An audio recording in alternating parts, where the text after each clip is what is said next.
Shalom, shalom. Brother Naquam, watchman for Israel, coming back at you with these precepts and another cold cut, giving, of course, all honor and all glory to Yahweh, by Shema Mashiach, Malak Bashai, double honors to the elect elders of the house of David that's been in this truth for decades and decades, patiently waiting for the second coming of Mashiach, Malak Bashai. A hearty, mighty shalom to all of the mighty men of the Most High God who are out there on the highways and byways, pushing this truth, magnifying the ministry, presenting their body as a living sacrifice, and enduring all things for the elect's sake. Shalom, shalom. And shalom to all of the men that may not be out there on the highways and byways as of yet, but they're working on it. They're getting built up in the spirit. They're praying, they're fasting, they're studying, they're being diligent and abounding in the work of the Lord. Shalom, shalom. And shalom to all of the Akwat out there, the sincere sisters out there, holding it down in the households, married or unmarried, being submissive and diligent, and moving in the spirit of our righteous foremother. Shalom, shalom. And shalom to everyone tuning in live, right? Shalom, Kyoko Banyamyan, Ancients Knew Why Don't We, Legacy 7, Benaiah, Solomon McFadden, Teki Robinson, Salakia, Quadash Zion, Shalom King, Terrell Warren Jones, We Got Next Israel, Zakaria Israel, Divine in Nature, LLC, Aaron Israel, underscore 90, Yazian, David, Yehuda, Israel, Richard Perez, T Sellers, Daughters of Zion, and everybody else tuning in and that will tune in, Lord willing. The topic of this code is harsh truth about adultery, Pride Month, and anti-Sodomite laws in Uganda, right? So we want to go into the works of the flesh. We want to go into the law, the Torah, go into the harsh truth about adultery.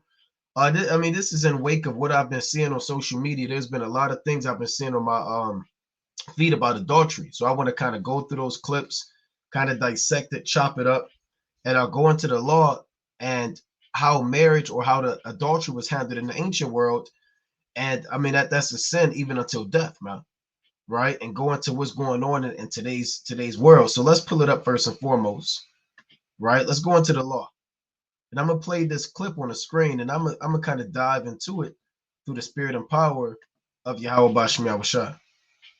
Right. So let's go into the law first and foremost, and let's go to Leviticus, the 20th chapter. Now, adultery is one of the 10 Commandments, right? Or thou shalt not commit adultery in the 10 Commandments, should I say? Right. And it's not just mentioned in the 10 Commandments. Adultery is mentioned all throughout the Bible. Right, chiefly in the Torah, right? This Exodus chapter 20 and verse 14.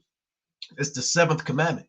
Thou, Slakia, the 7th commandment. Thou shalt not commit adultery. Right? That's plain. That is the 7th commandment that the Most High has given us, man. Now, adultery, let's get it also in the law. You may say, well, it's only in Exodus. Well, first of all, I mean, it's in Leviticus. It's in Deuteronomy, right? Adultery runs deep throughout the scriptures. This Leviticus chapter 20 and 10. And the man that committeth adultery with another man's wife, even he that committeth adultery with his neighbor's wife, the adulterer and the adulteress shall surely be put to death. Right, so this explains exactly what adultery is, and actual terms are given to the culprits that are in that wicked, lewd act. And adultery is something that's normalized in America, man. I mean, there's music about it, TV shows. It's a boast that Jake could take another man's wife. There's songs about it. I mean, it's all over, man. You know? So it says, and the man that committed adultery with another man's wife. So adultery is when a man has, I'm gonna just be, call it what it is. A man lays down, right? We'll use those words. Has sex with, right, with another man's wife. Now, that woman could be either promised to that man, right, which is biblically known as betrothed. In today's term, it's fiance, right? Because you may have somebody in the world that you're engaged to. That's what they use in the world, right? Oh, I'm engaged. We're engaged. Now, although their wedding ceremony may not have officially been commenced or started yet, and a wedding date may be a year from now, they are engaged. So one person is called the fiance, and the other one is called the fiance. Now, if you lay down with or have sex with someone's fiance, that's still adultery. Now you can say, well, look, they're not married, right? The wedding is a year from now. Well, guess what? Biblically, that's still adultery because instead of these modern day words like fiance being used, there was a term called a betrothal or betrothed. So adultery is even when you lay down with a man's woman that's promised to him, or you lay down with a man's wife after they laid down together and that marriage was consummated, right? Now, for a woman's standpoint, is when she goes to and lays down and has sex with another man that's not her husband, or she may be promised to another man and she goes and deals with another man sexually. That's adultery. Now, it says, even he that committeth adultery with his neighbor's wife. The adulterer, that's the man, and the adulteress, that's the woman, shall surely be put to death. So that is a sin unto death. You have different types of sins, right? You have sins unto death, and you have sins not unto death, unto death. Okay, now we'll provide some examples about that. This is the book of 1 John, chapter 5 and 16. If a man see his brother sin a sin which is not unto death, he shall ask, and he shall give him life for them that sin not unto death. There is a sin unto death. I do not say that he should pray for it. All unrighteousness is sin, and there is a sin not unto death. So a sin not unto death is if you go and have sex with your woman while she's supposed to be set apart, right? That would be a sin, right? Because she's supposed to be set apart for 7 days. And you violate that and you go lay with her while she's on her flower, right? What the world calls her cycle. Now that's a sin, but it's not unto death, right? Remember the penalty for that is that you are unclean for 7 days. And then you have a sin unto death, like adultery.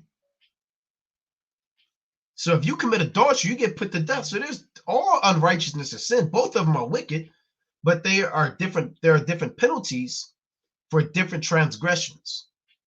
Okay, now when Yahweh Shah returns, the wages of sin is death. Rather you commit a sin unto death, or you're out there laying down with your neighbors, or you're laying down with your woman and she's on her flower, it's still a sin. And you're still going to be destroyed, right? Now, I want to play this clip. Which one do we have first? Right, I got 2 clips I want to go into. Okay, here's the first clip. Okay, hold on. This is a video where I saw this and I said, man, I saw 2 videos of adultery in a span of 1 day. And I said, this is madness, man. But it's an opportunity to go into the law, go into scriptures, right? It's an opportunity to go into the law and learn, right? Going into a moment, husband, and this is recent, right? Posted a day ago. Moment husband catches wife of 11 years cheating with another man after tracking her car. Right now, cheating is not a biblical term, right? I just want to put that out there. That's a common word used in Babylon the Great and throughout the world. Oh, he was cheating. Oh, she was cheating, right? Now let's pull up the definition of cheating, right? Let's see the definition of cheating. Act dishonestly or unfairly in order to gain an advantage, especially in a game or examination. Another definition, to be sexually unfaithful, right? See the synonym, it says commit adultery. All right. Now, cheating, let's go back to this. It says moment husband catches wife of 11 years cheating. It's adultery. All right. It's adultery. If your woman gets caught or is laying with another man that's cheating, I mean, it's lucky. That's adultery. The world calls it cheating. You don't really hear that word adultery in today's society. All right. Now you may say, well, what is it when a man cheats? Well, again, cheating is not a biblical term. It would be adultery if a man lays down with another woman that's promised to or married to another man. Now you could say, well, look, what if I'm a woman and I'm married to my husband, but I catch him talking to a sister or laying down with a sister that's not married or promised to another man? Well, guess what? That's not cheating, right? There's nothing wicked about a man who is married, and we're going to go into the law and prove this, who is married indeed, and goes and lays down with the woman who is not married or promised to another man. As long as that woman is not promised to or married to another man, that man, by right of law, can do that. Now, is it expedient? It's up to that. It's up to the household, the man's decision and integrity and wisdom to make that move, right? Nevertheless, cheating is not a biblical term. But we want to go into this, right? Because here's a victim, right? This individual tracked his wife's car, and I want to actually pull it up, and saw her indeed with another man. Right now, he didn't catch her laying down with another man, right? Out there, but going to the law, I'm gonna go to the Torah, because you have adultery going on even in the truth, right? You have adultery going on in the truth. Now, I had the video. Okay, I'm gonna kind of play clips of it. Okay, now it's 1 minute clip. Right, let me see if I can kind of get this volume turned up. And we're going to go into the precepts. And okay, now this says you catch your wife cheating.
Okay, hold on.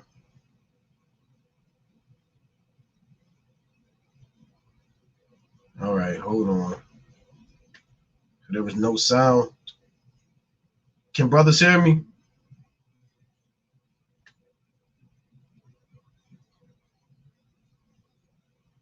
Is there any sound?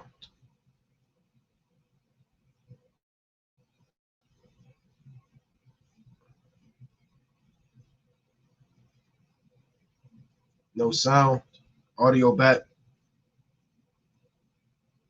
Okay, was there sound from the beginning? Did it cut off? Right? Did the sound cut off? I'm not sure if the entire video was mute. This entire live, right? It was off the entire live. Somebody just let me know. Okay, no, I froze. Okay, yeah, it cut off when he was trying to play the clip. Okay, all right, the water. All right, the water. You see that, right? So let me back to this. All right, I could try to play this again. Now, if I can't play it, like I said, we're gonna see how we fare.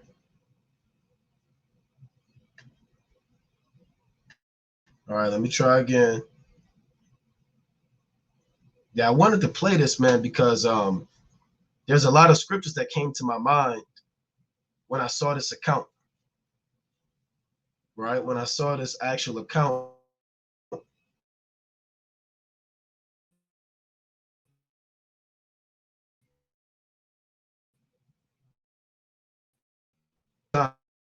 chapter,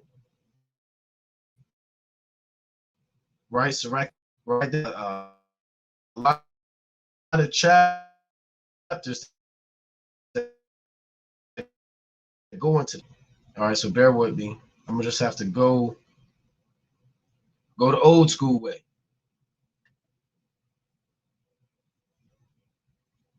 Okay, see that Satan don't want that clip to show up, but we're gonna play it. All right, we're gonna play it through the spirit and power of Yahweh Bashim Yahushua. Right, so Salakia for the let's see, bear with me. Now it's a 4-part video.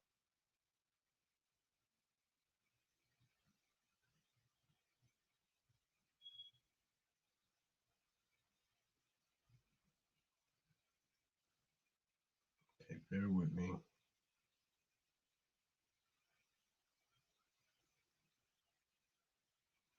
And there's another one I want to play about this man who actually all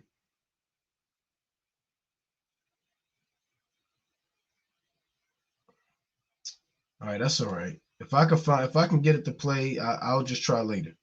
Right, we'll try later through this script, right? We'll try later. Right, let's go to the book, right, of Deuteronomy. I'm gonna try a little bit later. Let's go to Deuteronomy 22nd chapter. Deuteronomy chapter 22 and verse 22. So when you read Exodus and Leviticus, remember Deuteronomy is a recitation of the law. The word Deuteronomy literally means second, or the law being repeated a second time, or second law.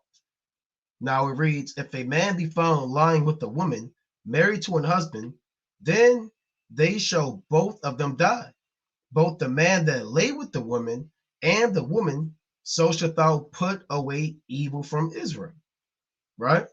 If a damsel that is a virgin be betrothed, you see that?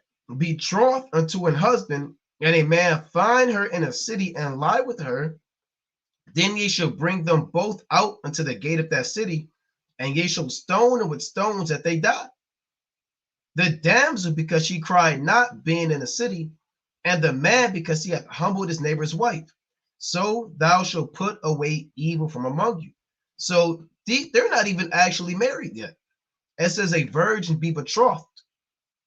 Remember, back in the ancient world, fathers would dictate how the marriage would go, right? So your father would talk, let's say you're a man, your father would actually pick out a wife for the son, you know, and he would pay a dowry for that wife if she was a virgin. A dowry is a bride price. Rather, you paid 200 shekels, 50 shekels. It could have been a financial amount. It could have been some action that he had to accomplish. It could have been he had to labor for this individual, right? So he would have to pay for this virgin. The father would say, look, I'll give you, we'll use modern day currency. I'll give you $500 for your virgin. And the father, he'll sit down and he'll say, Okay, that's good. All right. He may say, look, I want $1,000. And that first father, he got to make a decision. He might say, look, is it worth it? Then he might come to a senses and say, yes, okay, look, right, I'll buy your daughter for $1,000.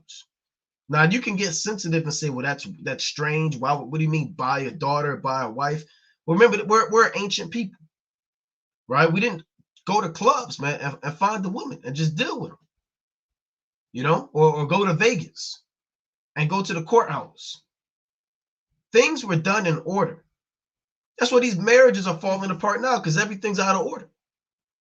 Fathers would talk, man, have lengthy discussions. And the Lord said, marriage is a weighty matter for a father. Let's get that in Ecclesiastes, the 7th chapter. So fathers would actually have these in-depth conversations, man. And they would discuss inheritance. They would discuss who gets what. They would discuss all manner of cattle, oxen, right? This is Ecclesiastes chapter 7 and 25. Marry thy daughter, meaning give her into marriage. And so shalt thou have performed a weighty matter, but give her to a man of understanding. You see that? So this is a weighty matter, meaning what? It's a big deal. It's a big deal, man. Because you raised up your daughter to be pretty much a servant. She knows how to sew. Read Proverbs 31. She can make girdles. She can go in the vineyard. She has all of these skills and talents. And she does that in the house. If you have a Proverbs 31 daughter in the house, and she's doing all, with the exception of kids and a husband, but she can sew, she can plant a vineyard, she can do all of this. And guess what, man? That brings a lot of assets to your household, man. So when you lose that daughter, you lose everything that she brought to the household. Because she may have been sewing garments or watering the cattle or, being a shepherd for the flock like Rebecca and doing all types of things. So it was a big deal to give your daughter into marriage. Not only for the responsibilities that had to be replaced, but also the fact that, hey, look, that's your daughter, man. So when these fathers talked, it wasn't a 3-second split decision kind of deal. It was a weighty matter. And he will say, look, my daughter, this is what you call an arranged marriage. Back in the ancient world, righteous marriages were what they call an arranged marriage. Let's pull that up. Arranged marriage, or you may hear the terms pre-marriage.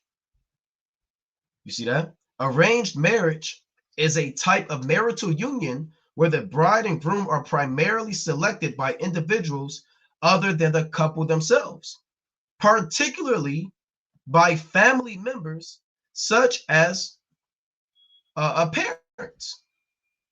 You see that? You know who had an arranged marriage? Isaac. Isaac didn't get to pick his wife, man. Isaac had no say so. His father Abraham said, I'm going to go get a wife for my son. Right? Some men didn't have a say so, man. Ishmael didn't have a say so. His mother Hagar went to get a wife for him. And if that's what your family decided to do, then guess what you had to deal with it? You had to deal with it. Now check this out. It says, I'm going to read this part right here. And some cultures, oh boy, Salakia. And some cultures, a professional matchmaker may be used to find a spouse for a young person. Here's the point we want. Arranged marriages have historically been prominent in many cultures. The practice remains common in many regions, notably South Asia, the Middle East, North Africa, Sub-Saharan Africa, and the Caucasus. So everybody did it back in the ancient world, and people still do it. People still do that now, man. Elamites, Ishmaelites, we used to do that. Right? But nobody does that now, man. You have never, unless you're in this truth or some strange anomaly, you have never heard of a so-called black man, Hispanic or Native American, being married now and it was set up by their parents before they were born or while they were young. It just doesn't happen anymore because we follow the so-called white man's freaked out, bugged out ways of marriage, man. So we would have a betrothal. A father would say, look, I'm a betrothed. Your daughter's betrothed to my son, right? So at this set time, they're going to consummate their marriage. Now, guess what? If in his betrothal, she goes and lays down with another man, then that's adultery. That's adultery.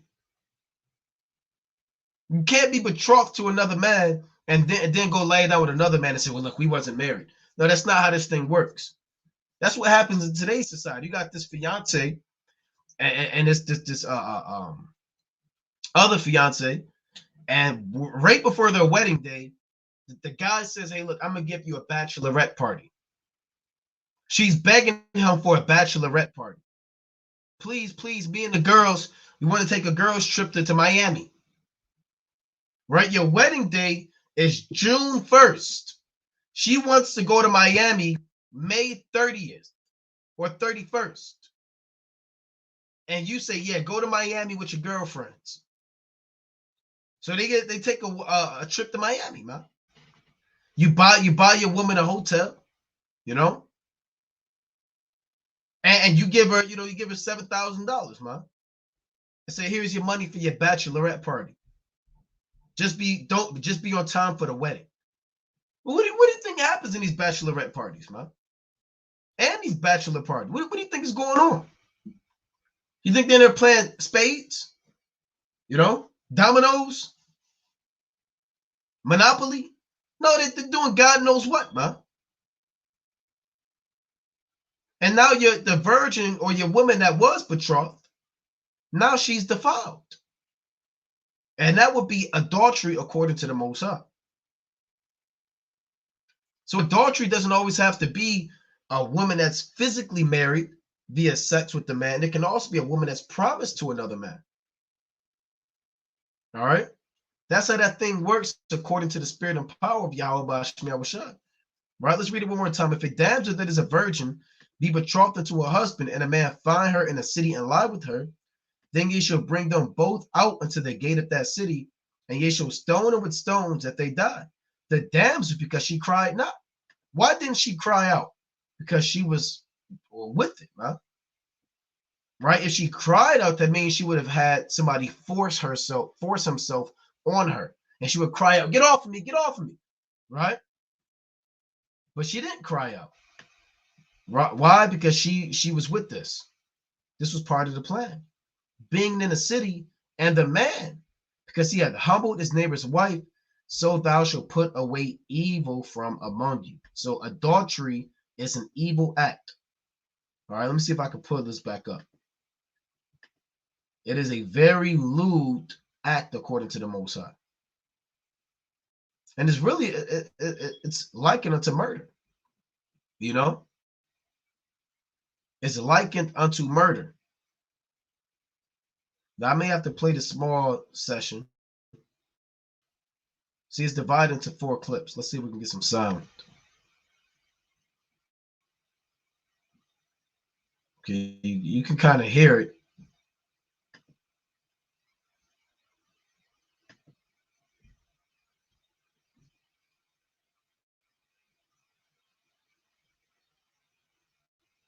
I'm going to try one more time.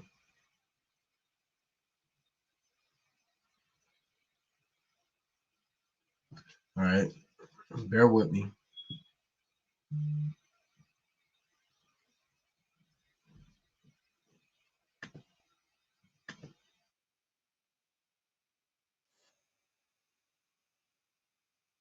All right, so I got to play it like this. Just let me know if you can hear it.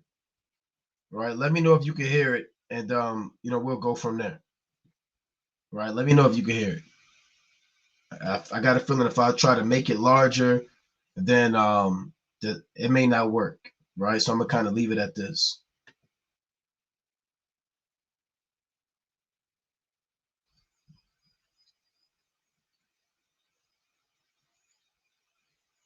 So he's walking up.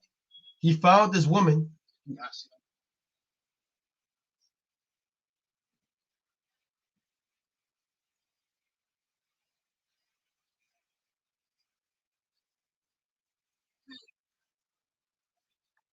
Or just say Khan if you can hear me. If you can hear it, the video, let me know. If you can't hear it or you can't hear the video, oh boy, that's a shame, right? That's a shame, right? So brother said he can't hear it. Okay, that's okay. So I'll have to go old school again, like I said.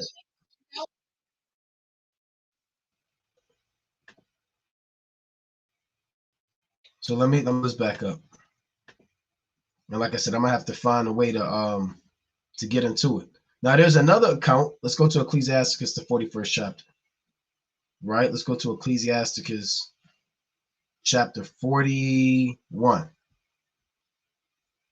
Right? So right chapter 41. And again, this ultimately teaches us how to observe and deal with one another, have respect for one another. Because if you love your brother, you're not even going to be thinking about laying with his wife.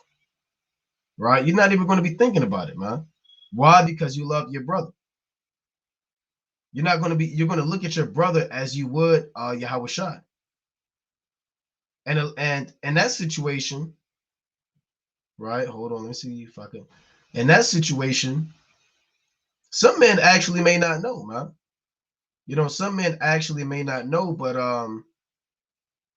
the Most High is going to bring all that to light anyway, right? So let's go to Ecclesiastes chapter 41, and I want to jump to verse 21. Right, Ecclesiastes chapter 41 and verse 21. Okay, the water for that, right? Amaziah sent it, man. I was trying to pull it up, right? So I'm gonna read the scripture first, right? This is Sirach chapter 41 and 21. The water for that. It reads, now when you read Sirach chapter 41 and you start at verse 16, it speaks about a list of things that any man, any wise man, should be ashamed to do. There are just certain things as a man of the Lord that you should be embarrassed about or have some type of shame about. You can't be bold in every situation.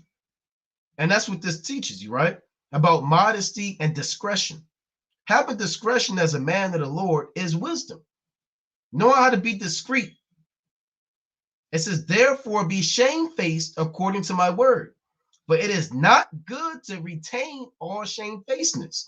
Neither is it altogether approved in everything. So there are certain things you should be ashamed to do, and certain things you got to say, no, hell no. I will not be ashamed to do this. Now, let's see certain things you should be ashamed of. Be ashamed of whoredom before a father and mother, and of a lie before a prince and a mighty man. Right? Now, let's see what else you should be ashamed of.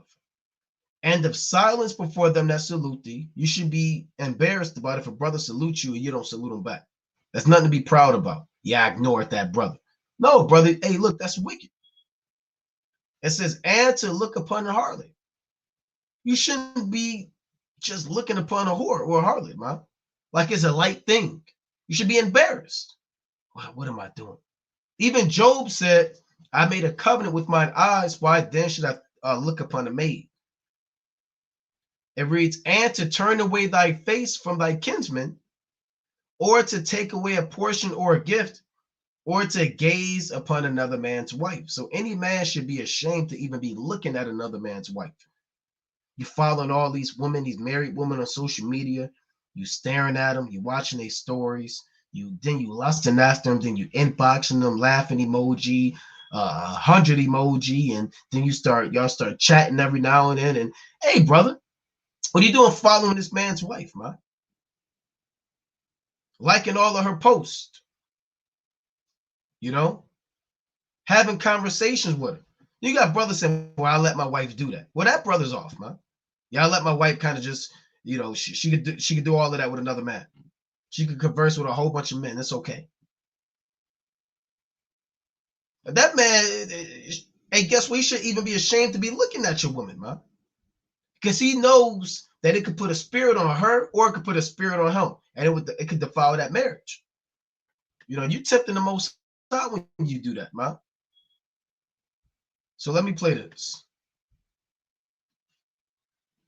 Now check this out. This is madness.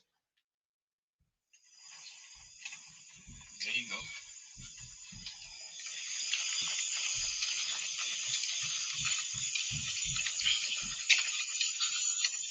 And the guy she don't know nothing about, this is him. What up, Sheriff? Yep, my wife and the guy she cheating on me with. Really?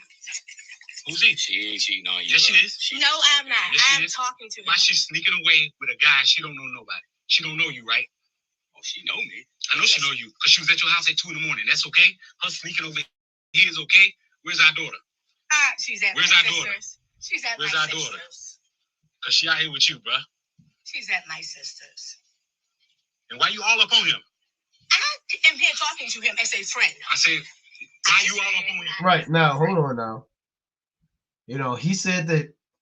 Say this, man. This is madness. I'll tell you, boy. I'm trying to figure out where to start. Man. Just trying to figure out where to start.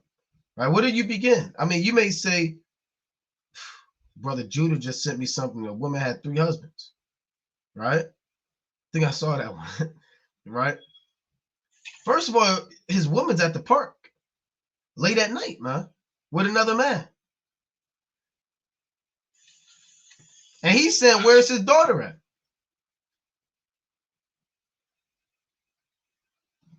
I don't know nothing about this him. What up, Sheriff? Yep, my wife and the guy she cheating on me with.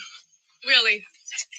Who's he? She ain't cheating on you. Yes, she is. No, I'm not. Yes, I'm talking to him. Why she sneaking away? Hold on. I'm talking to him. Right? I'm talking to him. It's in the park in the middle of the night with another man. I'm talking to him. What are y'all talking about? Why are y'all talking? I'm talking to him.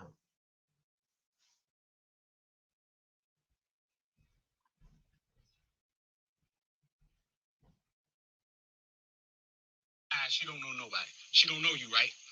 Oh, she know me. I know she know you. Oh, she know me. You know, I'm gonna do a lot of pausing on this. We're gonna go through these scriptures. So we're gonna go through this video. Like I said, I got another video I want to go through. Right? I got another one I want to go through. Now, right? Look at this. See that? I know this is a joke. I know that's not serious, but you know, a simple man would believe that. Oh, they were just talking. Right? Oh, they were just talking. Well, okay, I'll go back to my car. A lot of brothers have believed that. Oh, Salakia, I didn't know that y'all was talking. I'm sorry, can I interrupt? You got a second? Babe, boo, baby, can I talk to you for a minute? See, a lot of brothers get... 2 in the morning, that's okay? Her sneaking over here is okay? 2 in the morning. 2 in the morning. Let's go to the book of Proverbs. Right, hold on. Let's go to Proverbs chapter 30. Right? This is the first precept that came to my mind through the spirit and power of Yahweh Shem. I'm sure a lot of you brothers thought of this precept as well. Right? Proverbs chapter 30 and 20. Such is the way of an adulterous woman. She eateth and wipeth her mouth and saith, I have done no wickedness. Now, that's the way of an adulterous woman. She'll eat, wipe her mouth, and said, I have done no wickedness. Now, is it talking about she's eating macaroni and cheese? Wiping her mouth.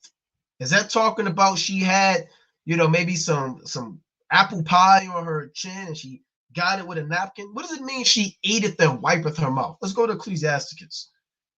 Because the Most High said the way of an adulterous woman is she'll eat, wipe her mouth, and said, I have done no wickedness.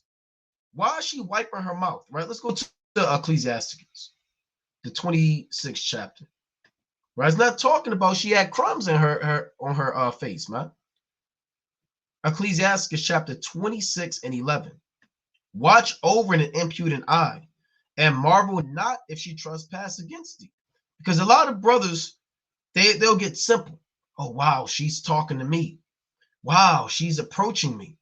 Wow, she called me handsome and she said shalom to me. Wow, I must be the blessed man of God. I am chosen and today is my day. Brother, hold on, brother. You don't marvel, brother. Right? She do this with everybody. She trespass against everybody, brother. You're just the flavor of the week. The Lord said, don't trip. Don't flatter yourself. Don't think that, don't let it get to your head, brother. You're just another one on the hit list. The Lord said, marvel not if she trespass against thee. She will, this is why she opened her mouth. I mean, wipeth her mouth. The Lord says she will open her mouth as a thirsty traveler. When he hath found the fountain and drink of every water near her. By every hedge will she sit down and open her quiver against every arrow. So when it says she opened her mouth as a thirsty traveler, I'm not going to break that down. If you got ears to hear, then you understand it. If you got eyes to see, you'll understand that.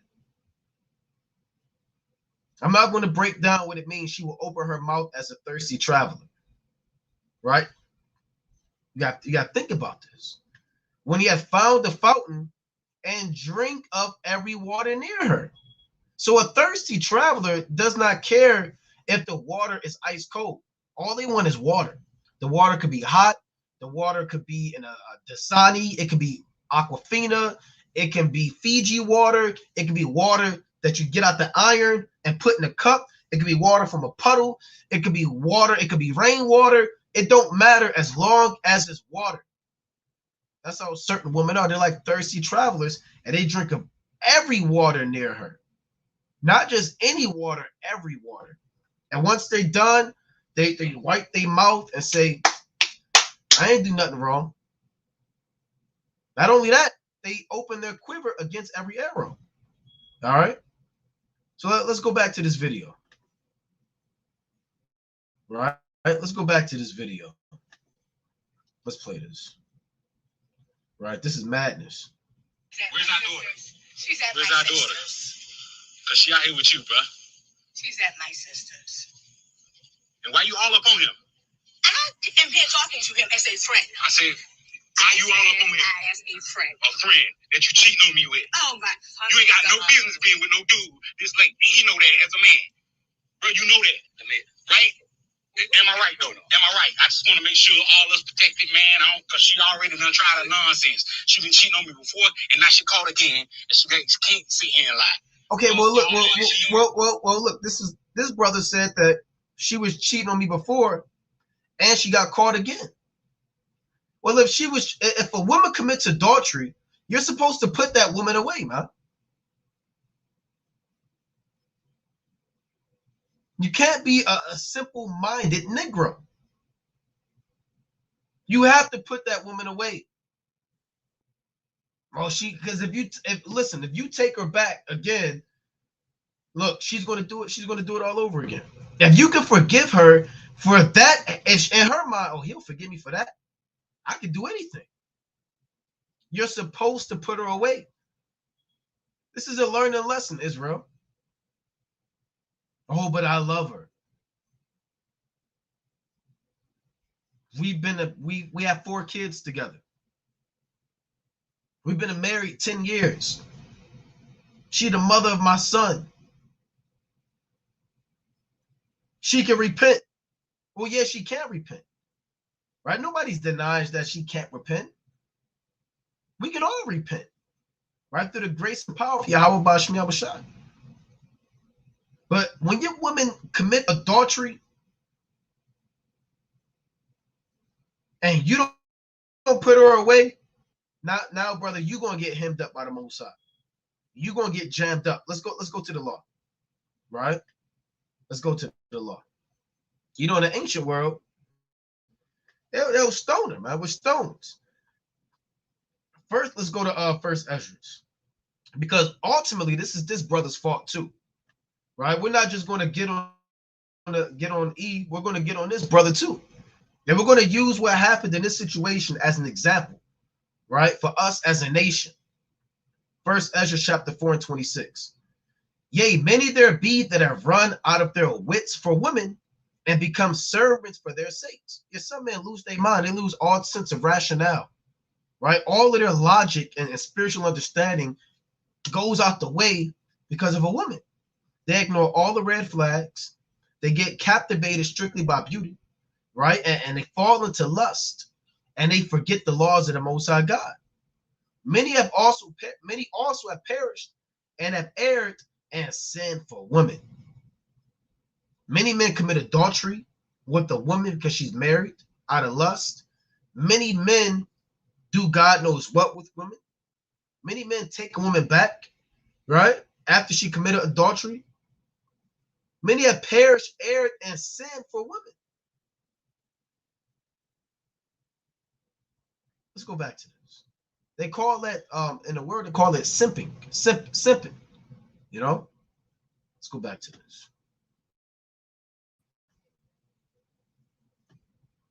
Let's play this again. Who existed? Am I right though? Am I right? I just want to make sure all us protected, man. Because she already done tried a nonsense. She been cheating on me before, and now she caught again, and she can't sit here and lie, bro. Y'all all cheating. I didn't even know you existed. So she didn't tell you. Knocked on my door. So she didn't tell you she was married. Told me that y'all wasn't together. You told him that? I don't know anything about y'all. Bro. You see her face? Popping that gum. Right? Right? You see that? Sitting there with a straight face, man. Now, adultery, it can see the man right there. A man may not even know, and this happens in adultery. If a woman that's promised to or married to another man goes to another man and says, I'm not married. Now you can say, well, how would that man know it's not his fault? Well, guess what? That guy got to taste that judgment too, man. He should have inquired diligently concerning the matter.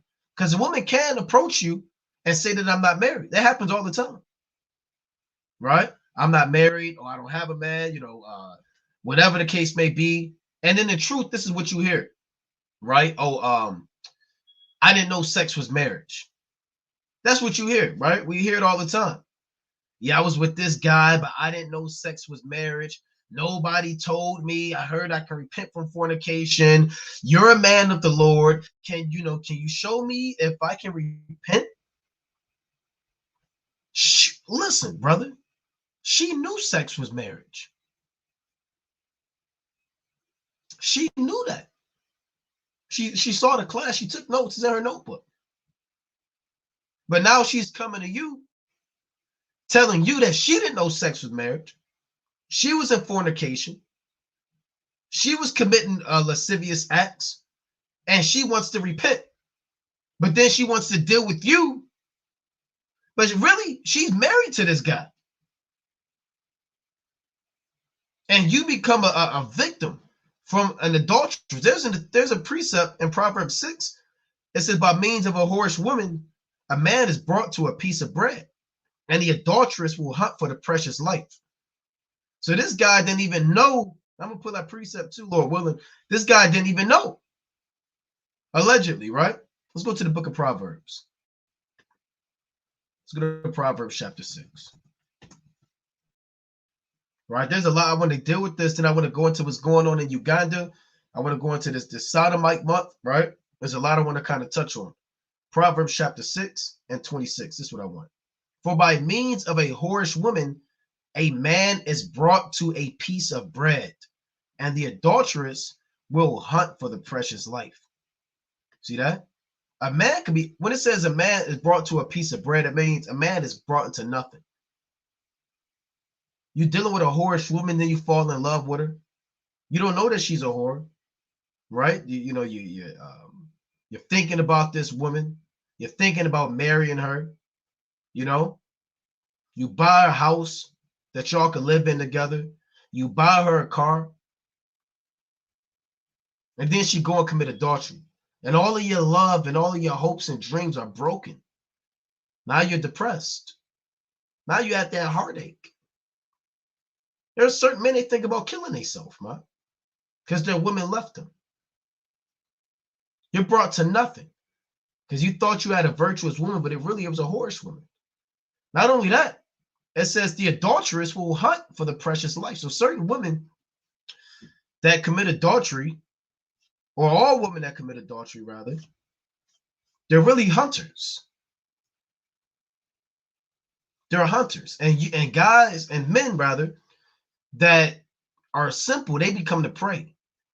They only hunt after simple men. An adulteress is not going to hunt after a virtuous man of the Lord, a godly man, because she knows that he's going to rebuke her and put her on blast. But the simple fool is going to be the victim, right? So she'll be sitting up there, who can I? She's on social media scrolling. I hate my husband. Whatever the case may be, I don't want to be with him anymore. It's boring, right? Who can I seduce? Who looks good? And they go through their followers, right? Then they find a guy. Then they reply to this guy. They might start off with a like. Then next week it might be the comment under his post. Then 2 months later they might DM him. Then the next month they might get his number. Then they start talking 5 months. Then 7 months they're meeting up. Then 8 months it becomes more frequent. That's hunting. And while she's doing that with this guy on the side, she's still living with her husband, man. You know? And he's wondering why things aren't the same. And she's leaving this guy. She already has plans to leave this guy. You know, they'll leave mentally and emotionally and spiritually before they leave physically. And they hunt for men that they can devour. And this guy, he's just another victim. He's just another victim. You know, it's unfortunate, man. She been cheating on me before, and now she caught again, and she can't sit here and lie. Bro, y'all all cheating. I didn't even know you existed.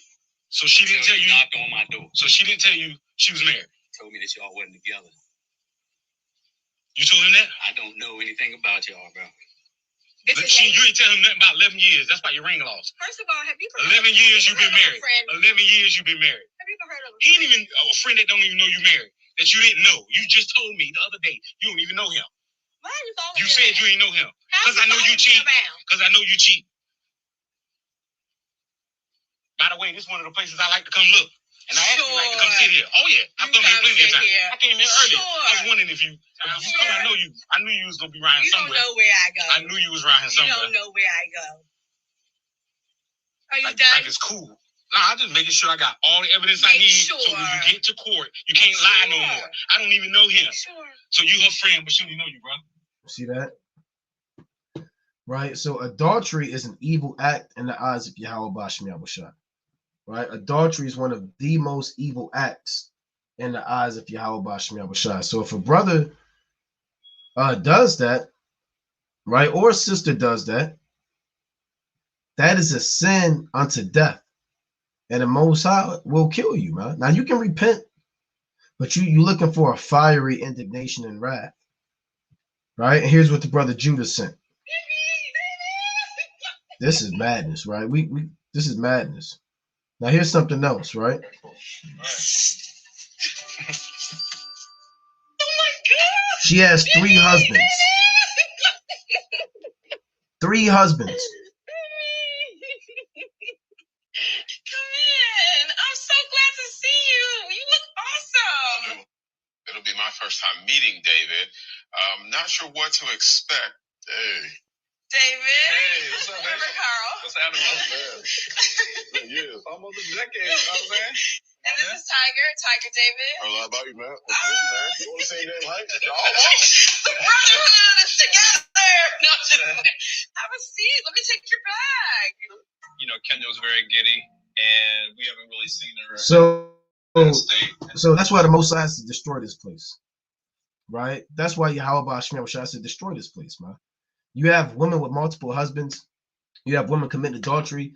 You have guys in relationships with 2 other men, right? Sharing a woman, right? I mean, just absolute madness, man. Right? That is adultery. Unbelievable, man. Unbelievable. Let's go to Ecclesiastes, the 9th chapter. Right? You have women with multiple husbands, and that's not according to the law of the Most High. We read that a man can't even look, or he should be ashamed to even look at another man's wife, let alone be in a situation where you willingly accept your wife having two other husbands, man, and you just sitting up there, looking simple, to say the least. This is Sirach chapter 9 and 8. Turn away thine eye from a beautiful woman, and look not upon another's beauty. For many have been deceived by the beauty of a woman, for herewith love is kindled as a fire. Right? So when another man's wife is around, you can't be looking at this woman, man. Right? Oh, she's beautiful. Wow. Wow, this is amazing. Wow, look at her hair wrap and her earrings. Wow. Well, brother, guess what? A demon's going to hop on you. And you're going to think that you love this woman. But it's really lust. And it's going to kindle like a fire and burn you and destroy you, man. All that, oh, we're just friends. I'm just friendly. I'm a friendly guy. Oh, she's just a flirt. That's not against it. We have to take the world and remove from the world, man. You can't be in the world and deal with our nation how we dealt with in time past. It says, sit not at all with another man's wife, nor sit down with her in thine arms. So you can't be hugging another man's wife, sitting down with her. Oh, we just talking. It says, and spend not thy money with her at the wine. So you can't be getting drinks. That happy hour spirit. Lest thine heart incline unto her, and so through thy desire thou fall into destruction. Now, Ecclesiasticus is actually greater details of the law. It's the law in an expounded form. Because you don't see Sirach chapter 9, verses 8 and 9 in the Torah, but this is more wisdom of the law. When you read the prologue of Sirach, it's written for those that are addicted to the law. So if you're addicted to the Torah, you're going to read Ecclesiasticus because it's further explanations on how to keep the law. So the law says thou shalt not commit adultery. And you may want to know, well, what are certain things that I should avoid? What are certain things that I should do? So you read Ecclesiasticus, and it has key chapters and points on how to avoid adultery. One of them is not looking at another man's wife, engaging upon her, spending money with her, hugging her, sitting down with her, completely avoiding her. And a woman has to understand that too. And look, I'm married to this guy, man. I have to remain shamefaced. Right? I can't be friends with 30 men, man. Or another man.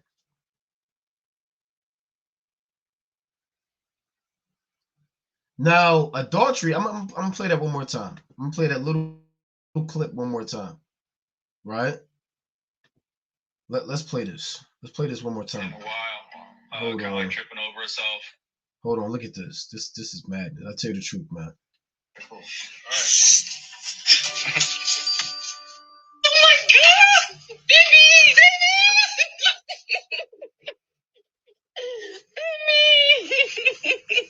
Come in. I'm so glad to see you. You look awesome. It'll be my first time meeting David. Not sure what to expect. Hey. David. Hey, what's up, man? Remember Carl? What's happening, man? You. Almost a decade, you know what I'm saying?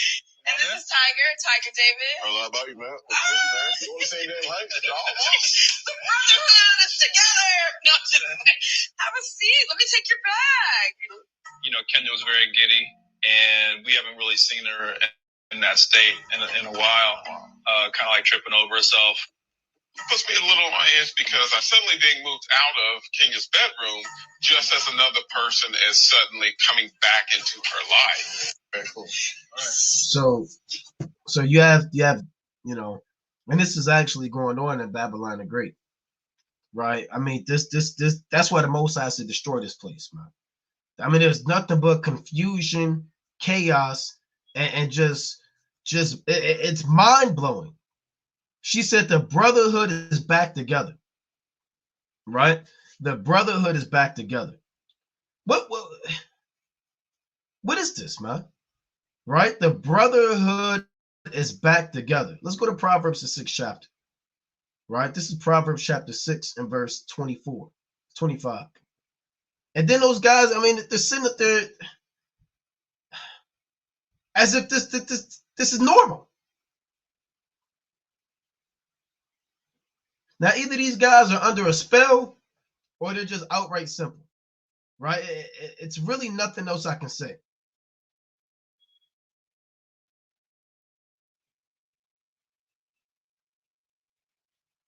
Right?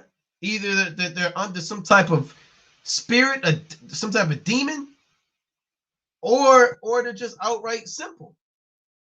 No way in hell, in the scriptures, does any woman is allowed to have multiple husbands, and they all sitting in the room together. So that means that what that tells me is she sat them down, premeditated, and told them, look, this dude, he's coming in. Sit down. We're going to meet up at 5 p.m. He's going to come in. He's moving in the bedroom. Now, y'all be on y'all best behavior. Be nice. You know? So this is madness.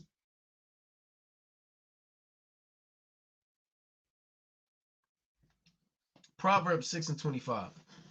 You got one woman in the park leaving a daughter in the hands of God knows who late night in the park committing adultery. Then you got a woman with multiple husbands committing adultery. And the men are right along with it.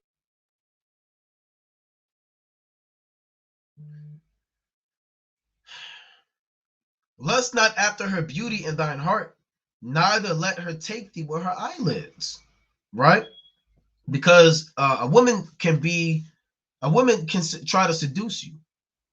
They kind of look at you, try to catch that eye contact, you know, and all it takes is a look.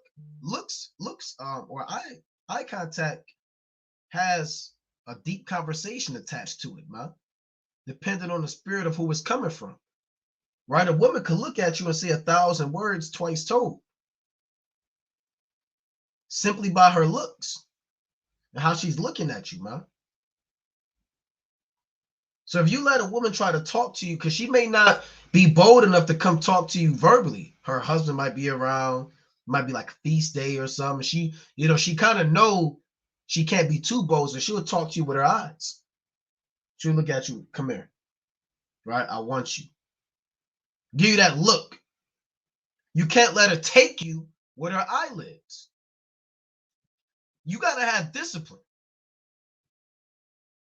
For by means of a whorish woman, a man is brought to a piece of bread, and the adulteress will hunt for the precious life. Can a man take fire in his bosom and his clothes not be burned? Can one go upon hot coals and his feet not be burned? Right? We know the answer to that. If you walk upon hot coals, you're going to get burnt. You get fire in your bosom, you're going to get burned. So he that goeth in to his neighbor's wife, whosoever toucheth her, shall not be innocent. Men do not despise a thief if he steal to satisfy his soul when he is hungry.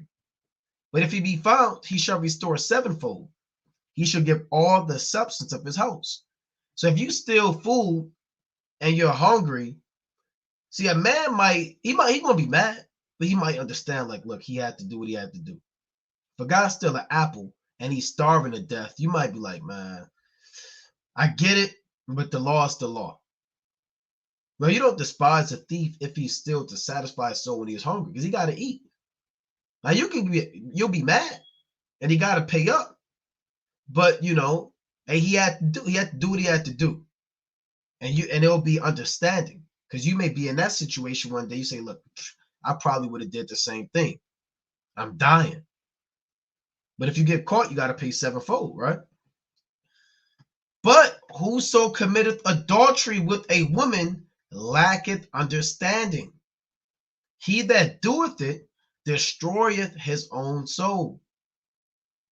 a wound and a dishonor shall he get. Who's giving him these wounds? The husband who catches them.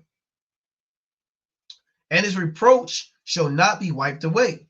For jealousy is the rage of a man. Therefore, he will not spare in the day of vengeance.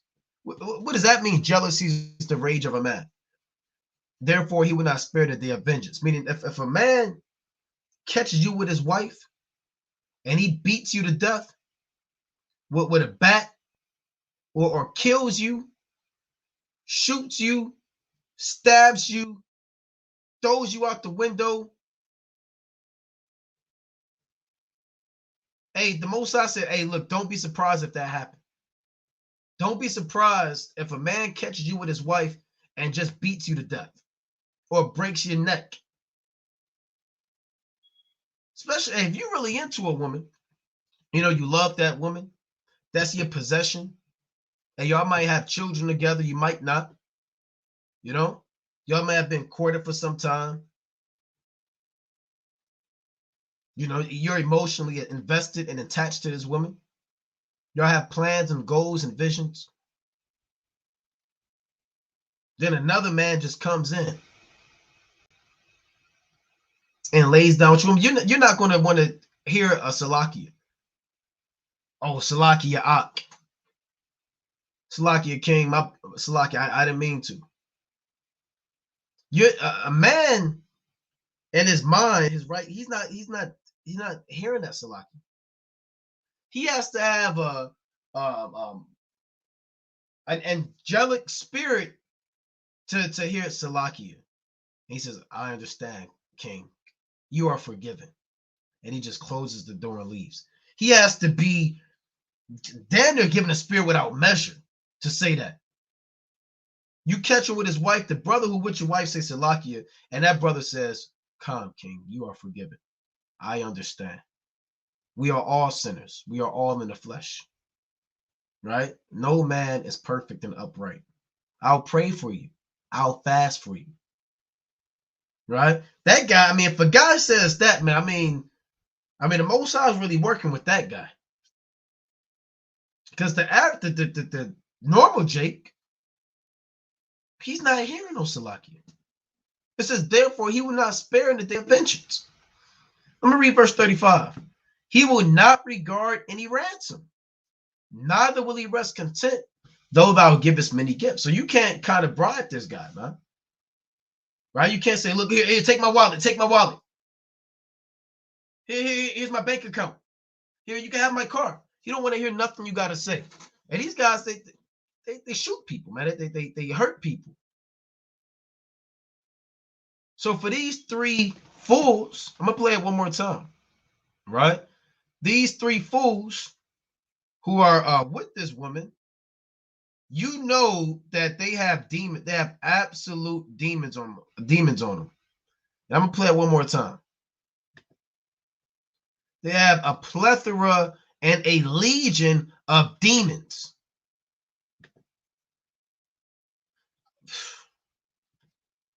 Play this one more time.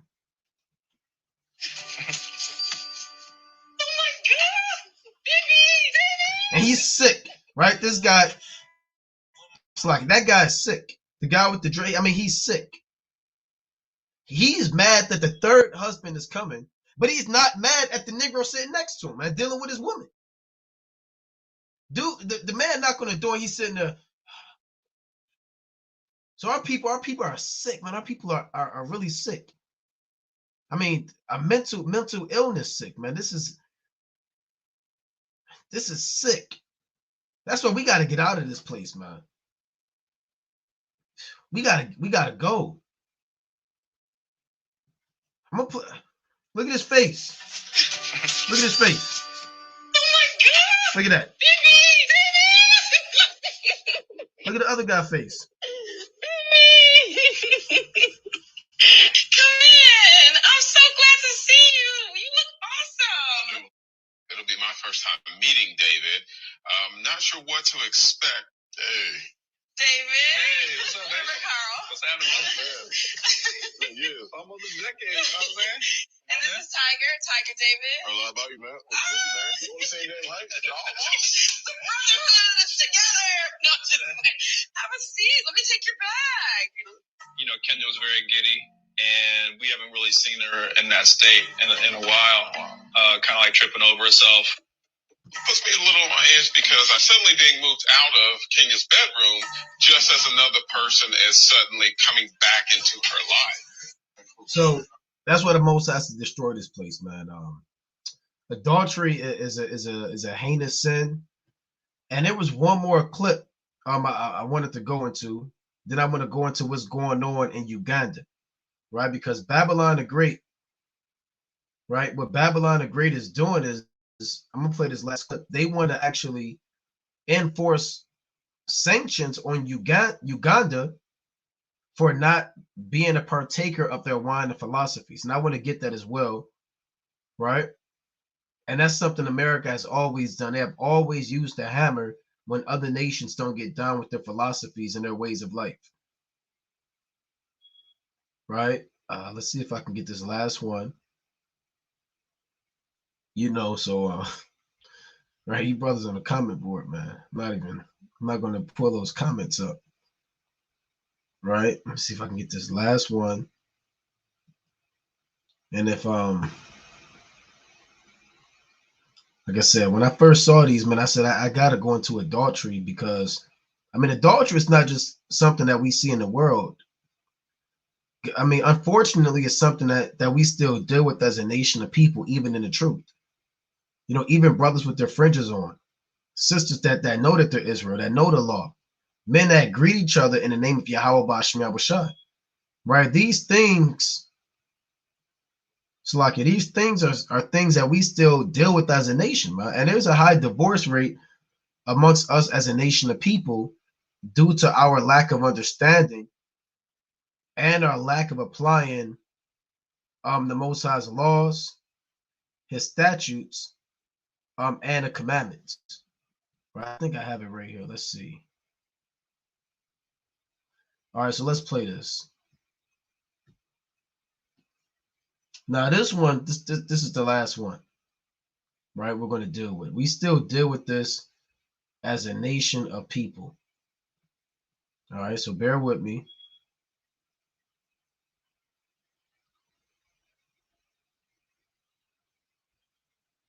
Right, bear with me. So this is all about learning, right? We use what's going on and then let's set these things up as an example. So here's the last one. What you told me, so right? So here's our last case of adultery we're going to deal with, and then we're going to move on. You told me, so everybody know what's going on. Tell them what you told me. Tell them what you told me. I slept with your cousin. So don't speak up. So I slept with your cousin. That's it. How long y'all been sleeping together, though? For a year. For a year? Yes, okay. And how long have we been together? Before you even put the camera on. How long have we been together? For 8 years. 8 years, okay? And she sleep and go creep on me with my cousin behind my back. You're not, okay. Like, my thing is, it's not just my fault. You're making it seem like you do your job. You're not even doing your job as a boyfriend. You don't even treat me right. I don't even feel good. Get please right. Oh my God. So, listen, so that's the last case of adultery I wanted to pull up. And you know, that's why we got to get out of this captivity, man. And this is a sick world that we live in. And we were really, as a nation of people, we were stoned. Men would get stoned for adultery, and women would get stoned for adultery. That's the penalty, right? Even in John, the 8th chapter, they said we caught this woman in the very act. They caught that woman in the very act of adultery, and they were going to stone that woman, man. You know, they were going to stone that woman. Cold blood. Let's go to Ecclesiastes, the 23rd chapter. Right. Let's go to Ecclesiastes. Right. So that his wife was together for 8 years. Right. They were together for 8 years. Oh boy. Yeah, that one's bad too, man. This is bad. It's a lot of bad things going on. Right. This is Ecclesiastes chapter 23 and verse. Let's start at 17.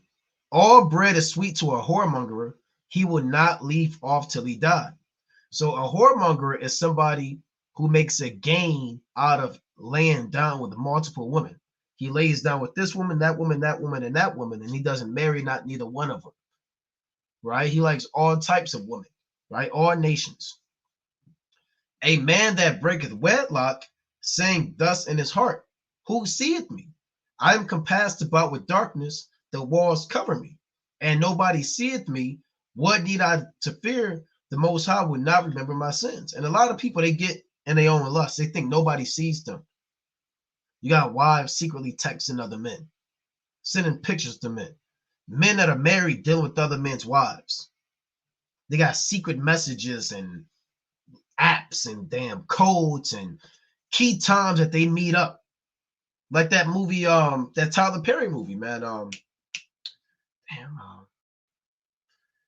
It's the movie with Sanaa Lathan and her husband was Simple, right? You know the movie. And she was committing adultery with the Edomite, saying you'll never be like Mr. So-and-so. It was called The Family That Prays. That was the name of it. The Family That Prays, man.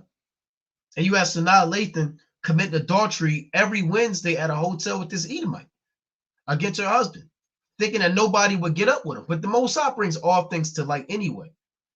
So you may think you're getting away with some sin, and it don't even have to be adultery. Right? You can be committing all types of wickedness in the dark. But the Most High sees that. But certain people, they don't realize that because they're blinded in their own lust. And they think they can legitimately get away with things, man.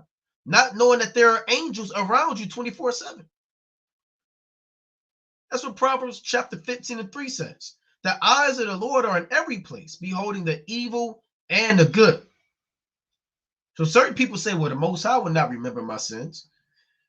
Now here's what the Lord said. Such a man only feareth the eyes of men, and knoweth not that the eyes of the Lord are 10,000 times brighter than the sun, beholding all the ways of men and considering the most secret parts. So the eyes of the Lord are the angels. So whatever you think you're doing in the dark, you can't hide from anything that's 10,000 times brighter than the sun. And the sun being bright is an understatement.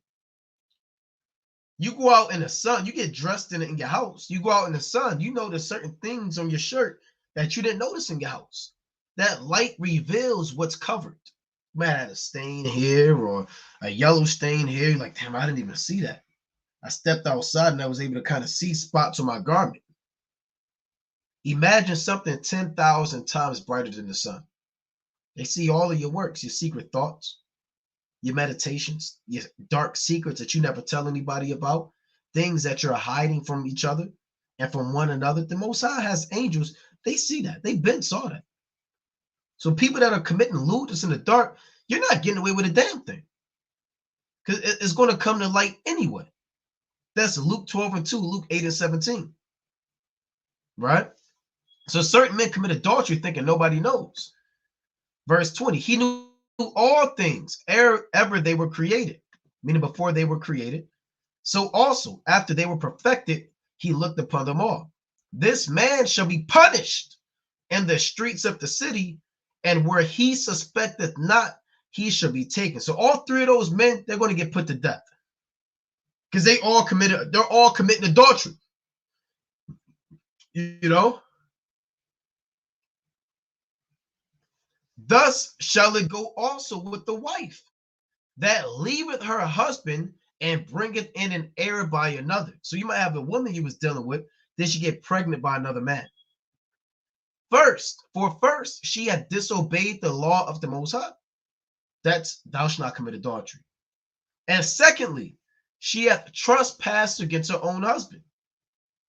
And thirdly, she hath played the whore in adultery and brought children by another man. You see that? She shall be brought out into the congregation, and inquisition shall be made of her children. Now, this is a woman that she didn't get caught in adultery, because if she got caught in the act of adultery, they would have killed her. This situation we're reading about is a woman who did not get caught committing adultery, but it got caught up with her. The Lord got up with her. She thought she got away with it. She had her children. It was by another man. Her husband didn't know, but the Most High brought it to light. There's something called the law of jealousy. The law of jealousy is an actual, or the spirit of jealousy, is an actual spirit that the Most High can send down on the man. There's an actual spirit up there called the spirit of jealousy.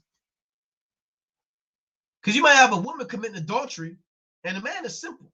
Like that man in that movie, The Family That Prays, he was about as simple as it can be, man. Time after time, they were telling this guy that your woman is dealing with this Edomite, man. And he said, huh, what does that mean? Huh, really?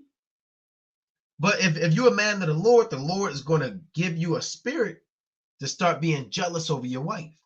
And not in a wicked manner, but in a manner where you just kind of start adding things up. Every other Wednesday, she goes grocery shopping for 3 hours. What is that about? That's not right. Then she always gets dropped off in front of the house by her co-worker, but some guy, who is this guy?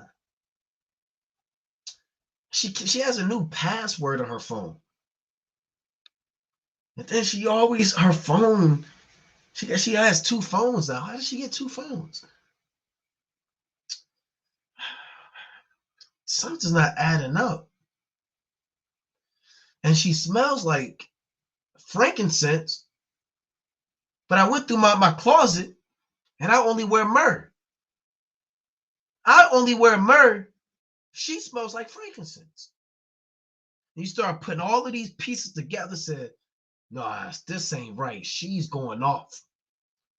So the Most High actually could put that spirit on you, man. Then you start looking at your kids. That's what this situation is. You're like, hold on now. This woman, this baby, she don't really, You kind of start adding it up, man. He don't really look like me. Now that I think about it. He looked like the dude that she, So the Most High can give you that spirit, man. And they have stuff like that all the time. They be these guys, they be like, something ain't right.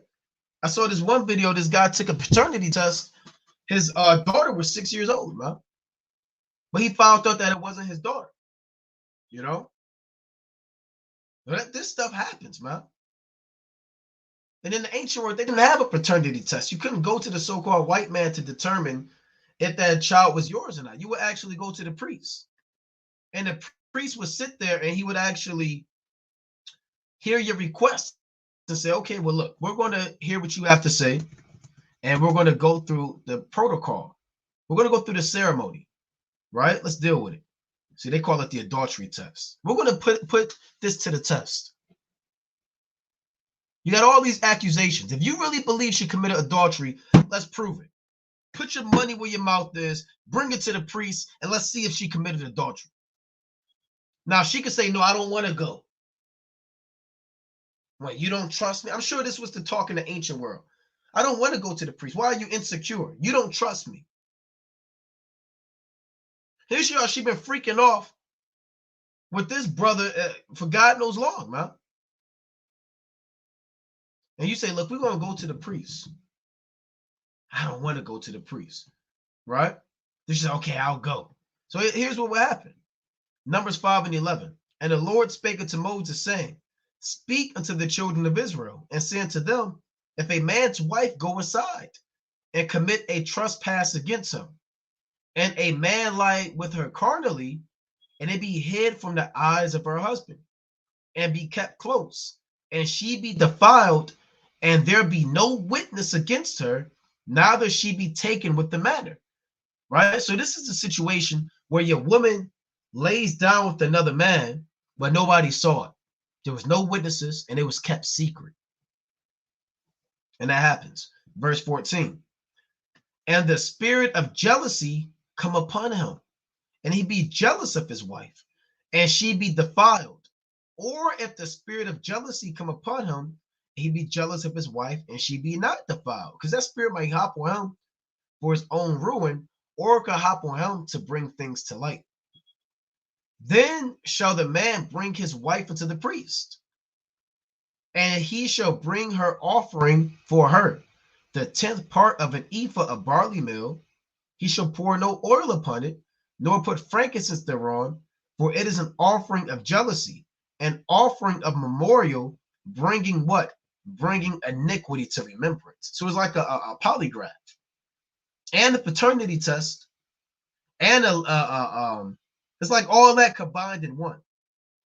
Truth serum. That's what they call it now. They call it truth serum, which is like some fictitious concoction that you drink that make you tell the truth. And they got that from the scriptures, because this was an actual thing. And once you drank of this thing and dealt with it, it will bring all sins to light. Now, can you do this now? No, you can't do it. Because you got a brother might say, damn, a barley meal. Get a 10th part of a barley meal. I ain't gonna pour no oil on it. Right? I ain't even gonna put no frankincense on it, but I'm gonna figure out what my woman is doing. No, you can't do that now. Right? You don't have the license to do that. Right? This was done by the priest. You know? So let's read on. And the priest shall bring her near and set her before the Lord.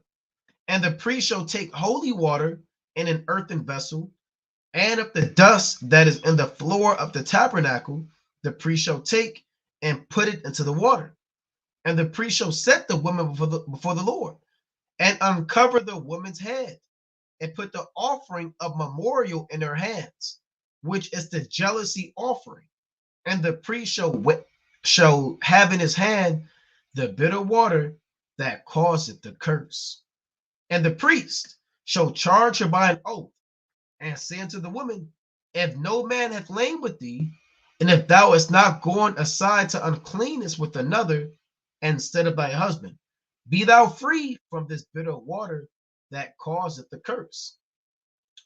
But if thou hast gone aside to another instead of thy husband, and if thou be defiled, and some man have lain with thee beside thine husband, then what will happen? Then the priest shall charge the woman with an oath of cursing. And the priest shall say unto the woman, Yahweh, Ba'ashem Yahushai, make thee a curse and an oath among thy people, when the Lord doth make thy thigh to rot and thy belly to swell. You see that? So the Most High, he'll put the spirit on this woman for her thigh to rot and belly to swell.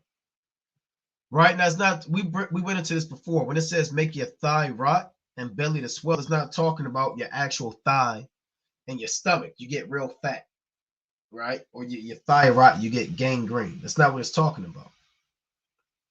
What this is talking about, we're going to read further on and explain it. What it's talking about is your woman might be pregnant by another man. But you start putting two and two together. So you bring her here while she's pregnant.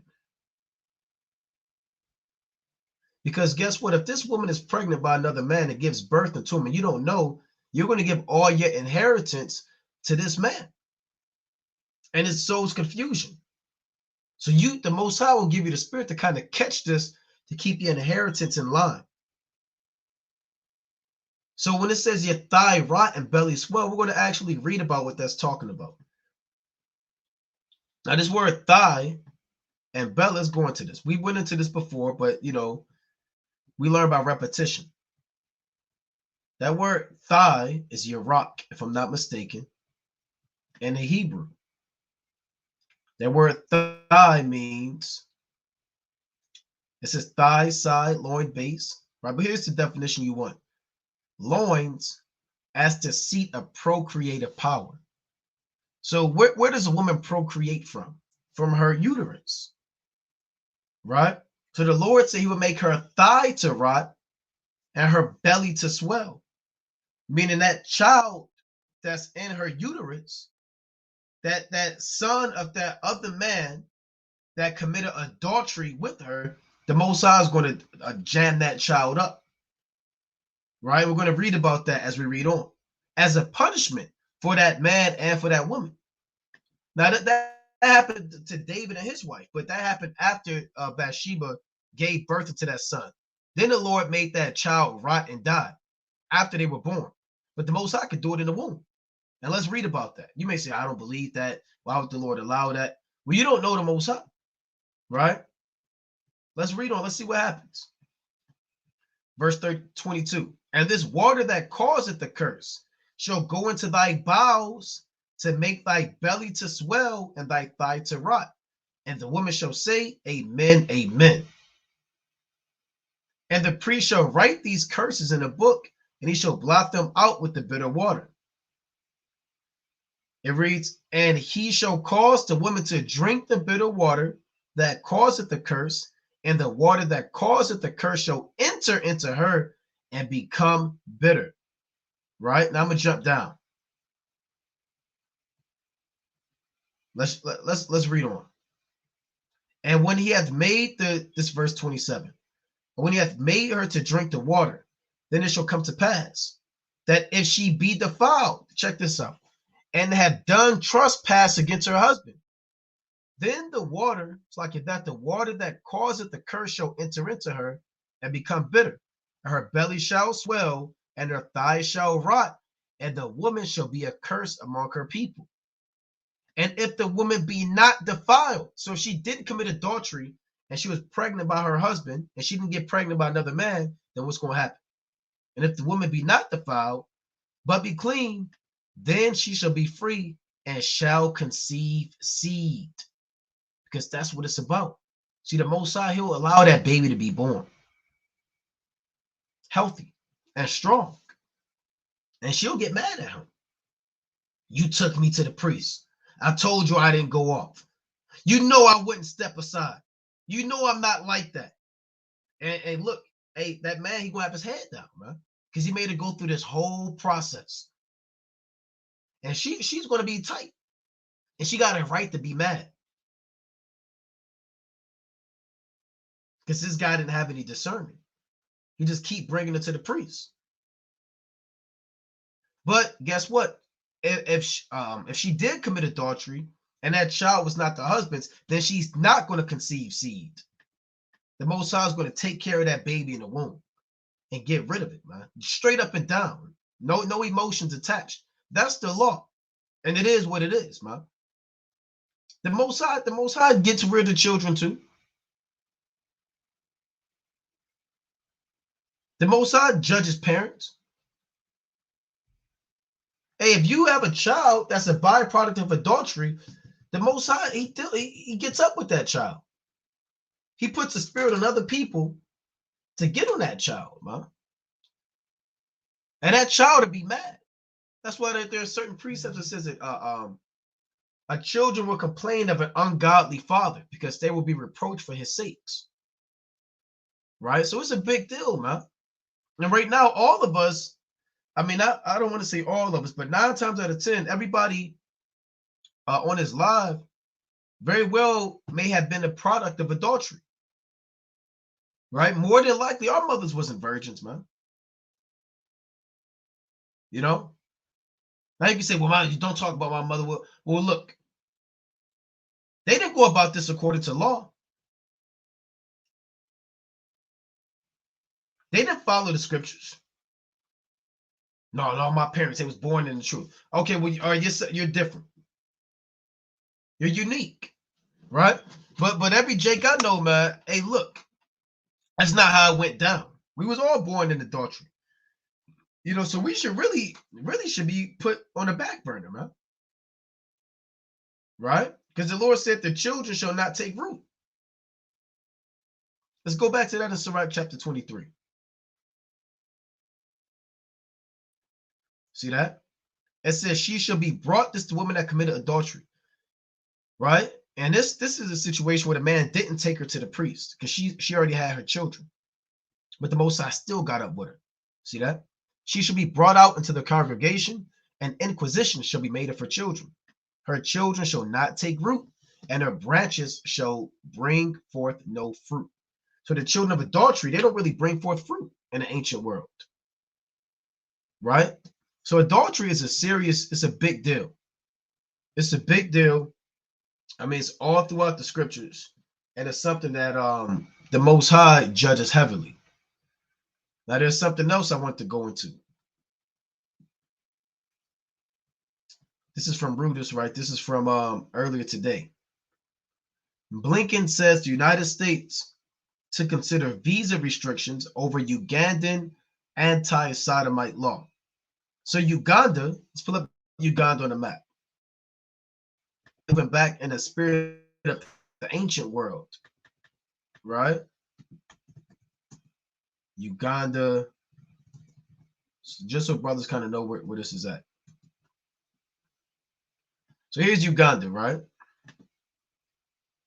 Right out here in Central or East Central Africa or East Africa,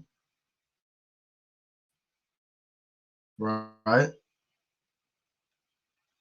And a Ham. Now these guys could be Hamites, they could be Jakes, right? I mean, we don't know. So here's Uganda, right? Uganda, they say, guess what? They have come up with a law that says if we catch you being a sodomite, then you go to prison or we'll kill you.